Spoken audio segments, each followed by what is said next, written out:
क्योंकि इस बार ईरान हल्का नहीं भारी पड़ता दिख रहा है। दुनिया को जो दिखाई देता है वो सिर्फ सड़कों पर होते विरोध प्रदर्शन है, लेकिन जो नहीं दिखाया जाता वो है उस पूरे माहौल के पीछे चल रही अंतर्राष्ट्रीय प्लानिंग। अब अगर हमला हुआ तो वो किसी कमजोर ईरान पर नहीं होगा। इसके अलावा कुछ और खास खबरें हैं जिन तक आपका पहुंचना जरूरी है। आदाब, नमस्कार, मैं अनीस अंसार और आप देख रहे हैं ग्लोबल आवाज, जहां मिलती हैं देश विदेश की बड़ी खबरें कम समय में ज्यादा जानकारी। दोस्तों, वीडियो अच्छा लगे तो लाइक करें और कमेंट में अपनी राय जरूर लिखें। आपके कमेंट हमें आगे बढ़ने की हिम्मत देते हैं। ईरान के अंदर जो असंतोष उभरा वो अचानक पैदा नहीं हुआ। इसके पीछे एक लंबी रणनीति काम कर रही थी, ऐसी रणनीति जिसका मकसद ईरान की सत्ता को बाहर से नहीं बल्कि अंदर से हिला देना था। इस पूरे खेल में अमेरिका और इजराइल की सोच बिल्कुल साफ थी। सीधा सैन्य हमला महंगा पड़ सकता था, राजनीतिक रूप से भी और वैश्विक स्तर पर भी। इसलिए अंदरूनी अस्थिरता को हथियार बनाया गया। ईरान के भीतर विरोध को हवा देना, सोशल मीडिया के जरिए नैरेटिव खड़ा करना, आर्थिक दबाव को जनता के गुस्से में बदलना, ये सब किसी एक दिन की रणनीति नहीं थी। इसी दौरान मोसाद से जुड़े नेटवर्क, स्थानीय मुखबिरों और स्लीपर एजेंट्स के जरिए जमीन पर हालात बिगाड़ने की कोशिशें तेज की गईं। मकसद सिर्फ प्रदर्शन कराना नहीं था, मकसद था सिस्टम में दरार डालना। योजना ये थी कि जैसे ही हालात बेकाबू हों, ईरान की सरकार अंतर्राष्ट्रीय दबाव में आ जाए और फिर नई व्यवस्था के नाम पर एक ऐसी सत्ता को आगे बढ़ाया जाए जो पश्चिमी खेमे के लिए ज्यादा अनुकूल हो। लेकिन यहीं सबसे बड़ी गलतफहमी हुई। ईरान ने हालात को हल्के में नहीं लिया। उसने विरोध और साजिश के बीच का फर्क पहचाना। जांच शुरू हुई, नेटवर्क खंगाले गए और धीरे धीरे तस्वीर साफ होती चली गई। बताया जाता है कि इस पूरे काउंटर ऑपरेशन में रूस और चीन की खुफिया मदद निर्णायक रही। डेटा एनालिसिस, डिजिटल ट्रैकिंग और इंटरसेप्टेड कम्युनिकेशन के जरिए उन लोगों की पहचान की गई जो बाहर के इशारों पर काम कर रहे थे। इसके बाद कार्रवाई बेहद सख्त और तेज रही।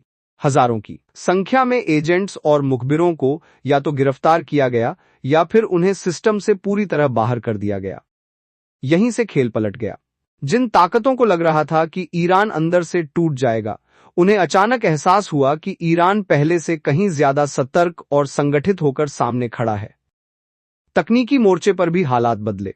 कम्युनिकेशन नेटवर्क की निगरानी बढ़ाई गई, डिजिटल चैनलों को सील किया गया और यहां तक कि स्टारलिंक जैसे सैटेलाइट नेटवर्क तक किंग और ब्लॉकिंग की खबरें सामने आने लगीं। इसका साफ मतलब था अब लड़ाई सिर्फ सड़कों पर नहीं बल्कि साइबर और इंटेलिजेंस लेवल पर भी पूरी तरह तैयार है। इसी बीच एक और अहम घटनाक्रम हुआ। वॉशिंगटन ने मिस्र, लेबनान और जॉर्डन में सक्रिय मुस्लिम ब्रदरहुड से जुड़े संगठनों को आतंकी संगठन घोषित कर दिया। लेबनान वाले संगठन को तो सीधे फॉरेन टेररिस्ट ऑर्गेनाइजेशन की श्रेणी में डाल दिया गया। डोनाल्ड ट्रंप प्रशासन ने इसके पीछे हमास से कथित संबंध और इजरायली हितों के खिलाफ गतिविधियों का हवाला दिया। लेकिन मुस्लिम ब्रदरहुड ने इन आरोपों को सिरे से खारिज किया। संगठन के कार्यवाहक प्रमुख सलाह अब्देल हक ने कहा कि ये फैसला लाखों मुसलमानों को नुकसान पहुंचाने वाला है और इसके पीछे इजराइल और यूएई का दबाव काम कर रहा है। यानी तस्वीर साफ है, अमेरिका सिर्फ ईरान पर नहीं बल्कि इजराइल के हर विरोधी ढांचे पर एक साथ शिकंजा कस रहा है।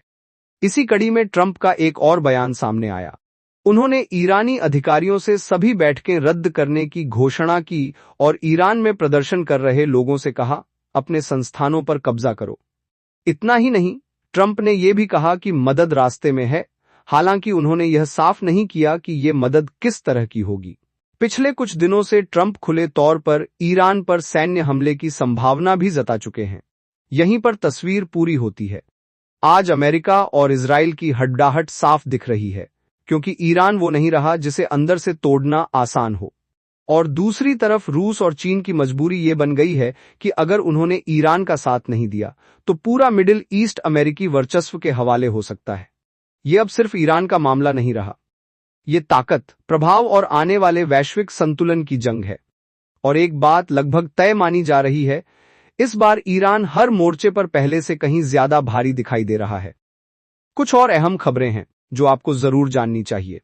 नवंबर 2019 में ईरान के तत्कालीन विदेश मंत्री जावेद ज़ारिफ ने कहा था, भारत को अपनी रीढ़ और मजबूत करनी चाहिए ताकि वह अमेरिका के दबाव के सामने झुकने से इनकार कर सके। 6 साल बाद आज वही बात और ज्यादा प्रासंगिक दिखती है। भारत पर टैरिफ का बढ़ता दबाव। अमेरिकी राष्ट्रपति डोनाल्ड ट्रंप ने ऐलान किया है कि ईरान से व्यापार करने वाले किसी भी देश पर 25% टैरिफ लगाया जाएगा।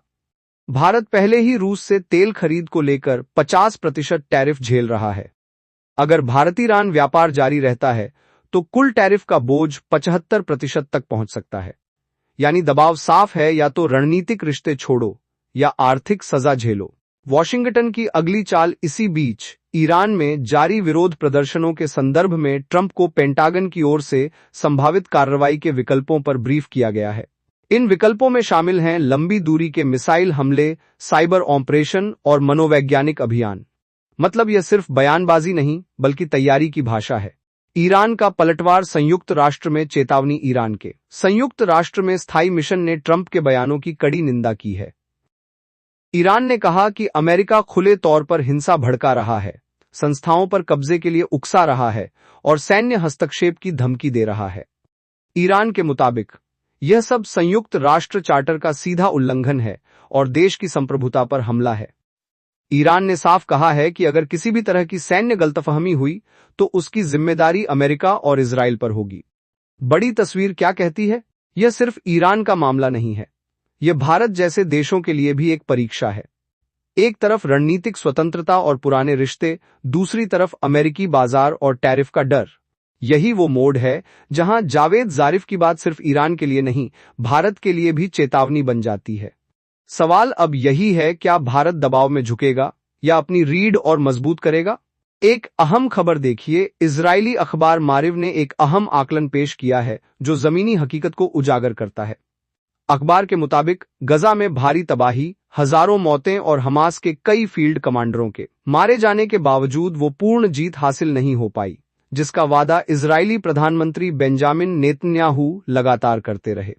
रिपोर्ट कहती है कि अब भी हमास गजा पट्टी पर नियंत्रण बनाए हुए है और उसने अपने रणनीतिक लक्ष्य काफी हद तक हासिल कर लिए हैं।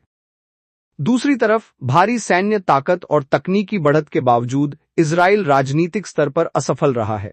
निष्कर्ष साफ है, सिर्फ सैन्य ताकत से राजनीतिक जीत सुनिश्चित नहीं होती और गजा की जंग में यही सबसे बड़ा सच बनकर सामने आया है।